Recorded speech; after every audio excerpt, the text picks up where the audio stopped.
रमज़ानुल मुबारक के आखिरी अशरे के दौरान पाकिस्तान भर के तमाम छोटे बड़े बाज़ारों में ख़रीदारी के हवाले से गहमा गहमी दिखाई दे रही है।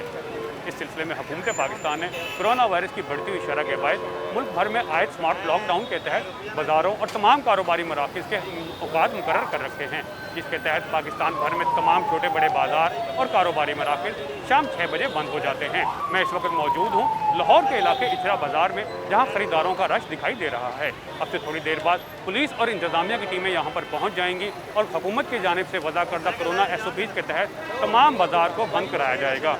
इस सिलसिले में पुलिस और इंतज़ामिया पाकिस्तान भर में जब किसी भी बाज़ार में पहुँचती है तो ताजरों और अवाम की जानिब से पुलिस के साथ बहस व तकरार के मनाजिर भी दिखाई देते हैं। पुलिस की कोशिश है कि हुकूमत की जानिब से वज़ा करदा SOPs पर ज़्यादा से ज़्यादा अमल दरामद कराया जा सके। थोड़ा सा मुश्किल कन्विंसिंग होती है किसी को उसकी रोज़ी रोटी से दूर करना, तो और एक अच्छे खासे रनिंग बिजनेस को ज़बरदस्ती क्लोज़ करने में भी थोड़ी सी बंदे को बड़ी एक तकलीफ़ सी होती है।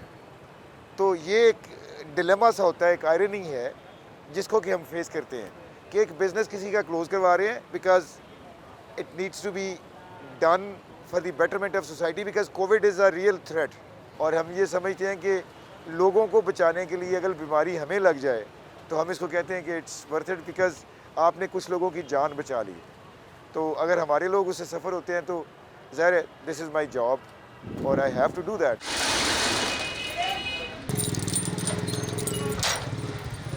हमें CTO साहब की वाज़े इंस्ट्रक्शंस हैं कि मोटरसाइकिल सवार जो अपने दौरान सफ़र ये सेफ्टी हेलमेट और मास्क का इस्तेमाल नहीं करते उनको ब्रीफ करते हैं, उनको मास्क का इस्तेमाल यकीनी बनाते हैं। गाड़ी में अगर एक से ज़ायद अफराद सवार है तो उनको भी ब्रीफ करते हैं और जो इस गवर्नमेंट की SOP पे अमल नहीं करता उसके खिलाफ कार्रवाई करते हैं।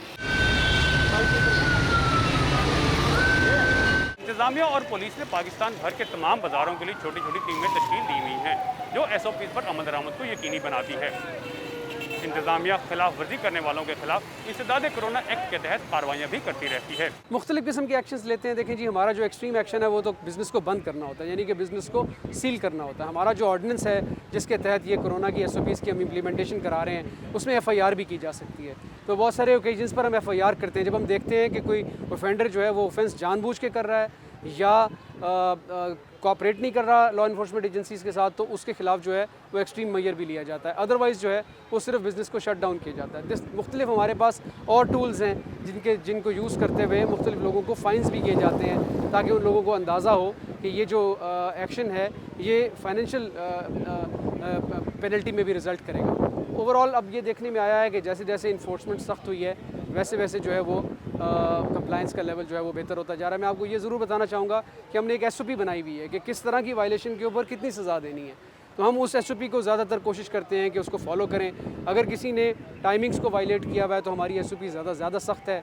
अगर किसी ने कोरोना की SOPs को वायलेट किया हुआ है तो हमारी इन्फोर्समेंट है वो अगेन ज़्यादा सख्त है। सो हमने जो रिपीट ऑफेंडर्स हैं जो बार बार वायलेट करते हैं SOPs को, या ऐसे लोग जिनको जो मौके पर रेजिस्टेंस करते हैं इंतज़ामिया के साथ या सोसाइटी के लिए एक बुरा मैसेज के तौर पे सामने आते हैं, ऐसे लोगों को फिर हम ज़्यादा सख्त पेनल्टी जो है वो देते हैं।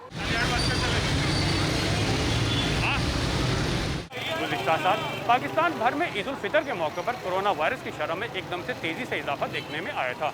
हुकूमत की कोशिश है कि कोरोना SOPs पर अमल दरामद करा के इस मरतबा इस शरह को कम से कम किया जा सके।